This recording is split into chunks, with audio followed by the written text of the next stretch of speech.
नमस्कार दोस्तों, क्या आप लोगों ने कभी कोई ऐसे गांव के बारे में सुने हैं जिस गांव में किसी की भी शादी होते से ही उसके पति की मौत हो जाती है। एक ऐसा गांव जहां पर सिर्फ और सिर्फ डायने रहती है। हर एक घर में ब्लैक मैजिक किया जाता है और शादी के बाद उनके पति की डेफिनेटली मौत हो जाती है। दोस्तों, ब्लडी टैक्स के आज के हैरान कर देने वाले बहुत ही ज्यादा खौफनाक एपिसोड में आप सभी लोगों के सामने एक ऐसी डरावनी, दिल दहला देने वाली सच्ची घटना की सच्ची कहानी आई है जिसे सुनकर आप लोग पूरी तरह से घबरा जाएंगे, क्योंकि ऐसी क्रीपी कहानी आज तक आप लोगों ने ना ही पहले कभी सुने होंगे और ना ही फ्यूचर में कभी सुनेंगे। स्ट्रांगली रिकमेंड करूंगा कि इस वीडियो के अंत तक बने रहिए, क्योंकि बहुत ही इंटरेस्टिंग कहानी है। कहानी की गोपनीयता को बरकरार रखने के लिए यह कहानी कहां पर घटी, यानी कि यह घटना कहां पर हुई, उस गांव का नाम हम लोग डिस्क्लोज नहीं करेंगे और जिन लोगों की वजह से जो ये पर्टिकुलर लोग हैं उन लोगों का नाम भी हम लोग डिस्क्लोज नहीं करेंगे। इसलिए आप लोगों से मैं रिक्वेस्ट करता हूं कि कहानी को मजे के साथ सुनिए और अपने दिल पर मत लगाइए। अगर किसी के भी साथ कहानी का मैच होता है, पर्टिकुलर धर्म, समुदाय, जाति, किसी के साथ मैच होता है, तो आप इसे एक संयोग मान के चलिए। और फिर से बोल रहा हूं, केवल मनोरंजन के हिसाब से एंजॉय कीजिए, लेकिन है ये इंटरेस्टिंग और सच्ची घटना। खैर जी हाँ, किसके साथ शुरू हुई थी, कब हुई थी, क्या क्या हुआ था, सब कुछ डिटेल में तुम बताओ। हाँ, जैसा कि तुमने बताया कि ये गांव में शादी होते से कुछ साल के अंदर ही मतलब औरतों के पतियों की डेथ हो जाती है। वैसे ही एक लड़के के लाइफ में भी बहुत ही गंदा वक्त आया जब वो बहुत छोटे थे। लड़के का नाम विकी है, जिसने स्टोरी लिख के भेजा है अपन को। वो लोग छोटे थे, बहुत ही छोटे थे, तभी उनके डैड की डेथ हो जाती है और ये लोग अपने उस महाराष्ट्र के गाँव को छोड़ के पनवेल में आके शिफ्ट हो जाते हैं। अच्छा, मतलब उस गांव में ये लोग पहले रहते थे। ये एक परिवार की कहानी है, विक्की के परिवार की। तो बचपन में उसके पिताजी की मृत्यु हो गई थी, तो उन्होंने अपना वो गांव छोड़ दी और पनवेल में आके शिफ्ट हो गए। और जो विक्की की मम्मी है वो पनवेल में ही रह के कोई जॉब स्टार्ट कर देती है अपने बच्चों को पालने के लिए। और जैसे करते करते धीरे धीरे करते करते वक्त बीतता जाता है और विक्की की बहन बड़ी हो जाती है और उसकी शादी उसकी मम्मी यही शहर में कहीं पे करवा देती है। उसके बाद बचते हैं विक्की और उसकी मम्मी। ये लोग अपनी खुशी खुशी जिंदगी बहुत अच्छे से पनवेल वाले वो रेंटेड घर में बिता रहे थे। उनका अपना घर नहीं था, रेंटेड घर था। वहां पे अच्छी खासी इनकी जिंदगी चल रही थी, सब कुछ बहुत अच्छा चल रहा था। और अभी वक्त आ गया था जब विक्की 12th पास कर लिया था, मतलब 12th पास कर लिया और स्टडी कंप्लीट लगभग कर लिया। और उसके बाद उसने एक जॉब ज्वाइन भी कर लिया 12th करने के बाद। मोस्टली लड़के मुंबई में ऐसा करते हैं, लड़के हो या लड़कियां हो, एक बार थोड़ा स्टडी कर लेते उसके बाद जॉब करना स्टार्ट कर देते, जैसे करने लगते हैं बहुत सारे। तो वैसा इसने भी स्टार्ट कर लिया और इसने लोन लिया और लोन पे लेके एक पल्सर बाइक उसने खरीद लिया कि मुझे जॉब जाने के लिए इजी रहेगा, या मम्मी को कहीं लेके जाना रहता है, कहीं पर भी कुछ भी होता है तो बहुत इजी हो जाएगा। ये बात है 2019 में स्टार्ट होता है। उसने बाइक लिया था और इनकी फैमिली में ये लोग मम्मी और बेटे दोनों बहुत खुशी खुशी अच्छे से रह रहे थे। लेकिन जब वक्त आता है तो 2020 का, जब ये पैंडेमिक का टाइम आता है, जिस टाइम पे सबको लगभग सबको प्रॉब्लम हुई थी, वो टाइम पे इस लड़के की मम्मी की जॉब छूट जाती है और इस लड़के की भी जॉब छूट जाती है। अब ऐसा वक्त आता है इनके पास कि अब हम क्या करें। मुंबई में रहना और इतना खर्चा संभालना, सब कुछ करना बहुत ज्यादा मुश्किल है। मान लो पनवेल में रेंटेड घर है, रेंट भी भरना है और दोनों में किसी के पास जॉब नहीं है। और वो इतना खतरनाक पैंडेमिक का टाइम था कि वो टाइम पे जिसका जॉब था फिक्स वर्क फ्रॉम होम करते थे, जिनका नहीं था उनका नहीं था, वैसा वाला सिचुएशन हो गया था।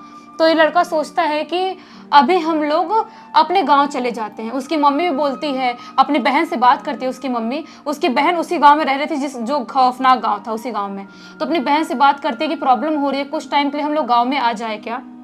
तो ये वही गांव है जिसके बारे में स्टार्टिंग में हमने बात की है। हाँ। तो उस गांव में ये लोग धीरे से पनवेल से अपना निकलते हैं और वहां पे पहुंच जाते हैं। उस गांव में पहुंचते हैं तो ये जब बचपन में आया था विक्की, उसके बाद उस गांव में कभी गया ही नहीं था। ना ही उसकी मम्मी गई थी, पापा के डेथ के बाद कोई नहीं गया था। शायद जाते तो वहां पुरानी यादें ताजा हो जाती, इसलिए कभी नहीं गए थे। जब गाँव में जाते हैं तो गाँव में एक चीज इनको सुनाई देती है लगभग हर इंसान के मुंह से, कि यहाँ पे लगभग हर एक औरतें डायन है और वो ब्लैक मैजिक करती हैं। मतलब यहाँ पे अगर कोई रह रहा है तो हो सकता है कि कोई भी किसी के ऊपर ब्लैक मैजिक कर सकती है, ऐसा वाला सिचुएशन था। लेकिन जो विक्की की मम्मी थी वो नहीं मानती थी इतनी सारी चीजें, डायन वायन या ब्लैक मैजिक ये सब चीजें, और विक्की भी नहीं मानता था। उसकी जो मौसी थी वो भी उस गांव में रहती थी और मौसी की दो लड़की थी शायद, तो वो लोग मौसी की 2 लड़कियां और विक्की और उसकी मम्मी साथ में ही रह रहे थे उस गांव में। अच्छा खासा टाइम स्पेंड कर रहे थे, बहुत अच्छे से रह रहे थे। 2021 का वक्त आ गया, तब तक वो लोग उस गाँव में ही थे। अच्छा खासा जिंदगी जी रहे थे अपना। लेकिन अब 2021 का टाइम आया और जो पेंडेमिक का टाइम था वो थोड़ा नॉर्मल हुआ, लोग जॉब पे जाना स्टार्ट किए, तो इन लोगों ने सोचा कि अब हमको भी मुंबई वापस पनवेल चला जाना चाहिए अपने घर पे, और दूसरा घर रेंट पे लेना पड़ेगा क्योंकि वो तो छूट गया है, और उसके बाद हमको जॉब स्टार्ट कर देना चाहिए। ये लोग ठीक ऐसा ही करते हैं, अपने बहन से अलविदा लेती है इसकी मम्मी, और ये लोग उस गांव से निकल आते हैं, और उसके बाद यहाँ पनवेल में दूसरा एक घर लेते हैं सस्ता रेंट पे ही, और ये लोग जॉब के लिए ढूंढना स्टार्ट कर देते हैं। ये जो लड़का था इसको तो जॉब मिल जाती है, इसकी मम्मी को भी जॉब मिलती है। इसकी मम्मी 2-3 दिन तक जॉब करती हैं, उसके बाद जॉब पे जाना सडनली बंद कर देती हैं। क्यों? बिना रीजन, उनको पता नहीं चलता है क्यों जॉब पे जाना बंद करते, कुछ समझ में नहीं आता है। और उसके बाद से वो थोड़ी अजीबोगरीब हरकत करना स्टार्ट कर देती हैं। एक तो जॉब पे नहीं जा रही थी, और रोज रात के टाइम में, मतलब रोज एक बार खाना ना खाने के बाद 10-11 बजे के बाद वो नए कपड़े पहन लेती थी और मिरर के पास बैठ के मेकअप करना स्टार्ट कर देती थी। अच्छा। और रोज रात के टाइम में अपने बेटे झगड़ा करती थी, गाली देती थी और अजीबोगरीब हरकतें करना स्टार्ट कर दी थी। जब ये विकी को पता चलता है कि मम्मी ऐसी हरकत कर रही है, रोज रोज का हो गया है, मैं जॉब से आता हूँ, मेरा सोने का टाइम है, और रोज रात में ऐसी हरकत क्यों कर रही है, तो वो सोचता है कि मुझे मौसी को यहाँ पे बुला लेना चाहिए। अपने मौसी को कॉल करता है और उस गांव से अपने मौसी को बोलता है कि आप अपने लड़कियों को लेके आ जाओ, मम्मी की तबीयत कुछ ठीक नहीं लग रही है। तो उसकी जो मौसी थी वो गांव से अपने बेटे को लेके यहाँ पे आती है पनवेल में इनके घर पे। जब इनके घर पे आती है उसके बाद भी इसकी मम्मी की हरकतें सुधर नहीं रही थी, वैसी ही थी।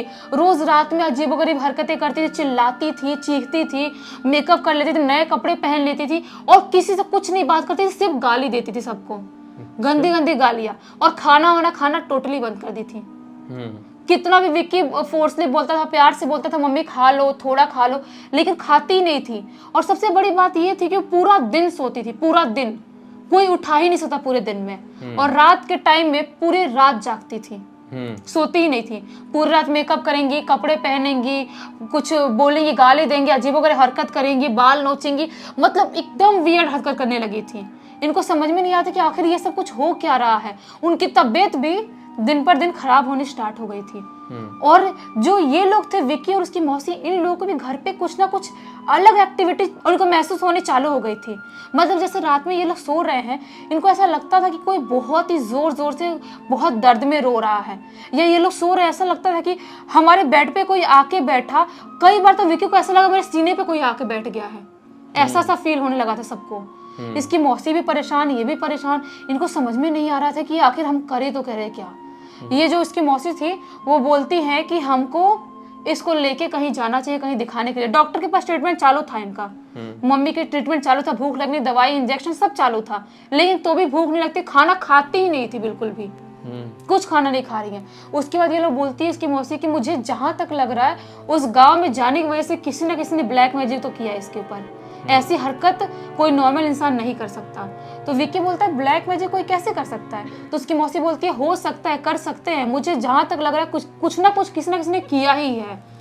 और क्या होता है कि उसकी मौसी बोलती है कि अपने गांव के पास वाले गांव में ही मैं जानती हूँ एक जो बाबा जी बैठते हैं जो झाड़ फूक करके ठीक कर देते हैं, हमको उनके पास लेके जाना चाहिए। तो ये विक्की अब क्या करे, मम्मी की बात थी, तबीयत ज्यादा खराब थी तो मान जाता है। ये लोग उस गांव में लेके जाते हैं।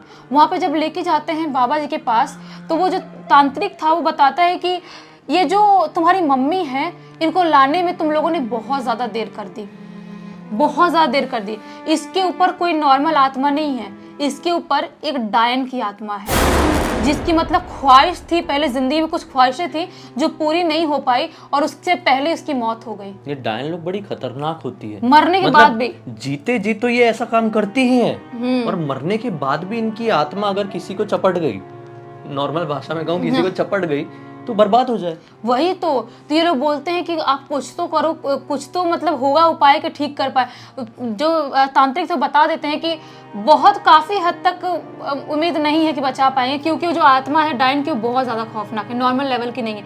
अगर नॉर्मल कोई भूत प्रेत होता तो उसको शायद बचा सकते थे उससे, लेकिन जो ये डायन है इसकी ख्वाहिशें और अतृप्त आत्मा है उसकी, उससे बचाना बहुत मुश्किल है। वो झाड़ फूक करते हैं और बोलते हैं, ये लोग फ्राइडे को लेके गए थे वहां पे वो तांत्रिक के पास, और एक कुछ लाल टिक्की टाइप दिए थे, सिंदूर की टिक्की, और नारियल, और एक लाल कपड़ा में बांध के देते हैं और बोलते हैं तुम लोग मंगलवार के दिन एक 3 रोड होता है उस पर फेंक देना और वापस इसको यहाँ पे लेके आना, कुछ बड़ा पूजा पाठ करना होगा। ये लोग बोलते हैं ठीक है हम वैसे ही करेंगे। उसके बाद ये लोग अपने घर पे आते हैं। घर पे जब आते हैं उसके बाद विकी आता है घर पे, तो गांव में किसी काम के लिए ऐसे ही जाता है। उसकी मौसी भी अपने कामों में लग जाती है, उसकी माँ अपने रूम में सो रही थी। जब विकी अपने गांव से आता है काम कंप्लीट करके, अपनी माँ को देखने जाता है तो क्या पाता है, उसकी माँ की मृत्यु हो चुकी है। उसके लिए ये बहुत शॉकिंग था, बहुत ज्यादा शॉकिंग कि अचानक से पता ही नहीं चला। लेके गए थे तब तक भी हालत तो खराब थी, लेकिन ऐसा नहीं लग रहा था कि आज के दिन ही ऐसी मृत्यु हो सकती है। बाप रे, एक ही दिन में, मतलब उसी दिन हो गई? उसी दिन जिस दिन तांत्रिक बाबा के पास से लेके आए थे। ऐसा नहीं कि लोग ट्रीटमेंट नहीं करवा रहे थे, डॉक्टर के पास नहीं दिखा रहे थे, वो भी कर रहे थे, लेकिन झाड़ फूक करने के बाद कर रहे थे साइड बाय साइड। हाँ, लेकिन वो बाबा ने बोला था कि बचाना मुश्किल है, और शायद वही हो गया। जो डायन थी उसको शायद बर्दाश्त नहीं हुआ होगा कि ये लोग क्यों तांत्रिक के पास लेके गए, और उसने उसी दिन उसकी माँ को मार डाला। तब से जो ये लड़का है ये किसी भी बाबा या उस गांव में आज तक गया नहीं। उसके बाद कभी गलती यहाँ पर हुई कि ये लोग वापस गांव चले गए, इसीलिए गलती थी मेन। गांव में गए क्योंकि वो जो डायन होगी वो गांव की ही होगी, और वहां पे जाना उसके लिए इसकी मम्मी को मारना बहुत ज्यादा आसान था। वहां पे चले गए तो मारना आसान हो ही गया। तो ये उसके बाद से मतलब ये बहुत टूट गया इसकी जिंदगी। मतलब किसी माँ बाप ना हो तो उसकी जिंदगी कैसी होती है, इमेजिन कर सकते हैं। उसके बाद से ये भूत प्रेत और डायनों पर विश्वास करता है, लेकिन ये अभी भी मानता है कि उस गांव में कुछ ना कुछ प्रॉब्लम है। इसकी जो मौसी हैं उनके पति की भी मौत हो गई थी जब उनके बच्चे छोटे, तभी मतलब सबके पति की मौत वहां पे हो ही जाती है शादी के बाद। क्या है उस गांव में श्राप, कुछ किसी को समझ में नहीं आता। कभी ऐसा लगता है कि नहीं वहाँ पे हर औरत डायन नहीं हो सकती। हाँ। ऐसा लगता है कि वहाँ पे ना किसी तरह का एक श्राप है कुछ, कि वहाँ पे किसी भी लड़की की शादी होगी तो उसका पति को कुछ हो जाएगा। हाँ। ऐसे ही एक और गांव है जहाँ पे रक्षाबंधन कभी नहीं मनाया जाता, पता है? हाँ। वहाँ पे अगर किसी लड़की ने किसी को राखी बांध दी तो उसका भाई निपट जाता है। बहुत तो इस तरह के श्राप होते हैं दुनिया में। शायद हम पूरे गांव को ब्लेम नहीं कर सकते कि पूरे गांव में हर एक घर में ऐसा होगा। शायद कोई पुराने जमाने का कुछ पुराना पास्ट उनका रहा होगा जिस वजह से उसको श्राप आप मिला होगा, या फिर कोई ऐसी आत्मा वहां पे भटकती होगी जिसके कारण ये सब कुछ होता होगा। इतना अपशकुन। तो यहाँ से तो हमें यही समझ में आता है यार, अगर आप लोगों को पता है कि एक पर्टिकुलर जगह में ऐसी गड़बड़ है तो उस जगह में जाने से पहले बहुत बार सोचो और बचो। देखो ऑप्शंस की, अगर हम वहां नहीं जाएं कहीं और चले जाएं अपना काम कंप्लीट करने के लिए तो हमारा काम चलेगा कि नहीं। अगर पॉसिबल है तो ऐसी जगह को काट ही दो अपनी लाइफ से। वही तो, ये बेचारे लोग मजबूरी में अपने गांव में गए थे और इस लड़के की जिंदगी खराब हो गई। उसकी मॉम उससे छीन ली गई उस गांव के द्वारा, मतलब उस गांव ने छीना उसकी मॉम को। देखा जाए एक तरीके से तो अभी बिल्कुल अकेला हो गया बेचारा। खैर, इस वीडियो के अंत में मैं आप सभी लोगों से ये नहीं कहूंगा कि ये वीडियो अगर एंटरटेनिंग लगा है तो लाइक करो, बिल्कुल नहीं कहूंगा। बस इतना ही कहूंगा कि इस वीडियो के जरिए आप लोगों को एक अलग जानकारी मिली है जिससे आपका या किसी और का फायदा हो सके तो लाइक करना, इस वीडियो को शेयर करना ताकि सभी लोगों तक ये इंपॉर्टेंट इन्फॉर्मेशन पहुंचे और सभी लोग जागरूक बने ऐसे मामलों में। क्योंकि लोग समझते हैं कि ऐसी चीज़ें नहीं होती, लेकिन आप मानो या ना मानो चीज़ें होती है। जिनके साथ बीतता है वही बता सकता है, वही एक्सपीरियंस कर सकता है, सभी लोग नहीं। खैर, हम यही उम्मीद करते हैं कि उस लड़के की ज़िंदगी अच्छी रहे और आगे भी सब कुछ अच्छा उसकी लाइफ में होता रहे। चलिए दोस्तों, हम कल फिर से मिलेंगे। हमें पहली बार देख रहे हैं तो चैनल को सब्सक्राइब करके बेल आइकन दबा के ऑल के ऑप्शन में क्लिक करना, क्योंकि इसी तरह के हैरान कर देने वाले अनोखी वीडियो आप लोगों के सामने डेली लेके आते रहते हैं। इनसा की लिंक इस वीडियो के डिस्क्रिप्शन बॉक्स में क्लिक करके डायरेक्टली वहां पर पहुंच जाना। और आप लोगों के पास भी इसी तरह की कोई भी कहानी, टॉपिक या किसी भी तरह का सुझाव है तो लिख भेजना। हो सकता है हमारा अगला वीडियो आप लोगों के हिसाब से ही बन रहा हो। चलिए कल फिर से मिलते हैं, तब तक के लिए बहुत बहुत धन्यवाद। आप लोगों का दिन शुभ हो।